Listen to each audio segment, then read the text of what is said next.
3 hari yang lalu aku bikin polling di channel YouTube ini. Kira-kira next bahas apa ya? Dan dari 4 opsi yang sudah aku sediakan, ternyata teman-teman lebih banyak tertarik untuk membahas tentang isu pernikahan. Di sini aku sudah menyediakan 4 rekomendasi buku yang membahas tentang pernikahan. Buku apa aja itu? Pertama, buku dari Nyala Kebaikan, Bacalah Sebelum Menikah. Yang kedua, buku dari Kak Gita Sartika, Book of Marriage. Yang ketiga, buku dari Kak Afid Savitri, Take a Shot, Tie the Knot. Terakhir, buku dari Karisma Librayanti, Menjelang Menikah. 4 buku ini itu sama-sama dibuka dengan pembahasan tentang mindset akan pernikahan itu sendiri. Seolah-olah ada penekanan bahwa sebelum kita jauh-jauh mempersiapkan pernikahan, mulai dulu deh perbaiki pikiran kita sendiri. Kayak semisal nih, menikah karena pengen kabur dari rumah, keluar dari masalah, meningkatkan status sosial, bosan ditanya kapan nikah, takut dikata perawan tua, bujang lapuk, dan alasan-alasan lainnya yang pada akhirnya membuat kita gak benar-benar menyiapkan pernikahan. Padahal pernikahan itu gak bisa dianggap mudah. Pernikahan adalah sebuah komitmen yang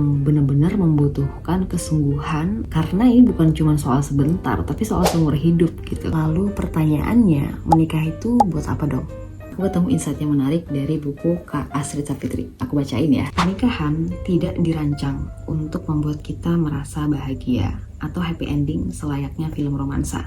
Pernikahan dimaksudkan untuk membuat kamu lebih menyadari dan menerima diri sendiri, agar kamu bertumbuh dan lebih banyak menerima sukacita. Semakin sedikit kamu berharap bahwa pernikahanmu akan bahagia, maka pernikahanmu akan semakin bahagia. Pernikahan itu gak selalu membuat bahagia, tapi bahkan bisa lebih baik dari itu.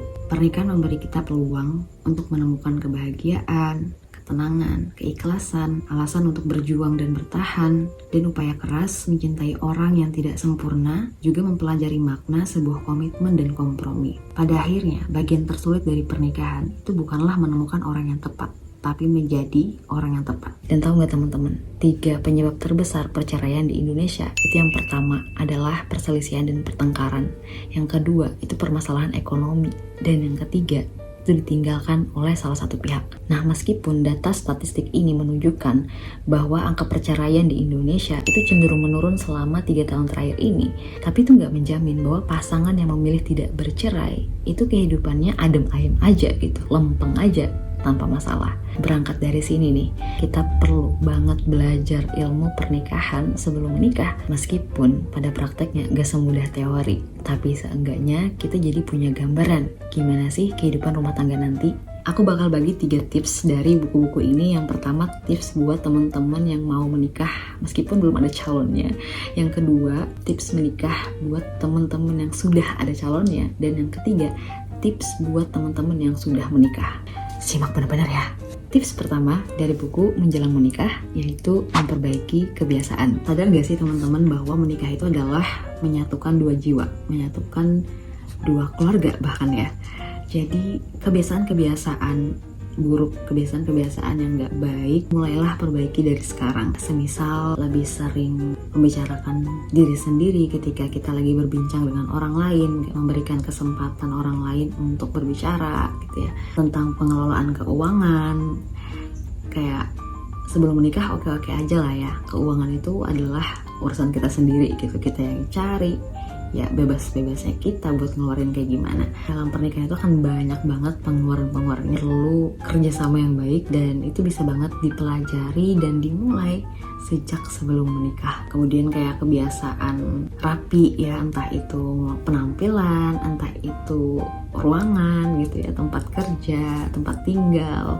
Kerapian ini mungkin terlihat sepele, tapi hal-hal sepele seperti ini bisa menjadi pemicu dalam masalah rumah tangga. Kebiasaan nongkrong lama sampai larut malam, karena lagi-lagi menikah itu artinya waktu kita bukan tentang diri kita sendiri gitu, tapi juga tentang pasangan kita yang juga punya hak atas waktu kita. Coba teman-teman evaluasi dan perbaiki dari sekarang. Tips kedua aku dapat dari buku Bacalah Sebelum Engkau Menikah. Jangan pernah takut untuk bertanya tentang hal-hal ini. Apakah kita bersepakat untuk mempunyai anak atau enggak? Kalaupun bersepakat, kapan kita mempunyai anak? Lalu tentang rumah, apakah kita tinggal dengan mertua atau kita ngekos atau kita nabung dulu buat beli rumah sebelum menikah? Terus tentang pekerjaan, apakah nanti istri boleh bekerja ataupun menjadi ibu rumah tangga? Hal-hal yang bikin marah banget pasangan kita dan gimana cara untuk menyelesaikannya, apakah perlu dikasih ruang dulu atau perlu diobrolkan baik-baik, tipe penyelesaian itu seperti apa gitu. Lalu soal kesehatan, adakah fobia, alergi, lalu soal kebutuhan seks, hal-hal krusial tadi perlu banget sih buat dibicarakan, karena buat kita tahu apakah kita udah sevisi dengan orang ini. Karena semakin banyak hal yang berbeda, sangat memungkinkan terjadinya pertengkaran, konflik dalam rumah tangga yang pada akhirnya terjadinya perceraian. Tips yang ketiga aku dapat dari buku Book of Marriage, yaitu luangkan waktu minimal banget 10 menit untuk berkomunikasi bareng pasangan. Ngobrol soal yang gak mesti hal-hal berat gitu ya, gak mesti soal kerjaan, gak mesti soal keuangan, gak mesti soal anak, hal-hal random pun gak apa-apa banget gitu. Segitu dulu insight dari buku tentang pernikahan. Buat teman-teman yang belum menikah ataupun yang sudah menikah, bisa banget buat baca 4 buku ini.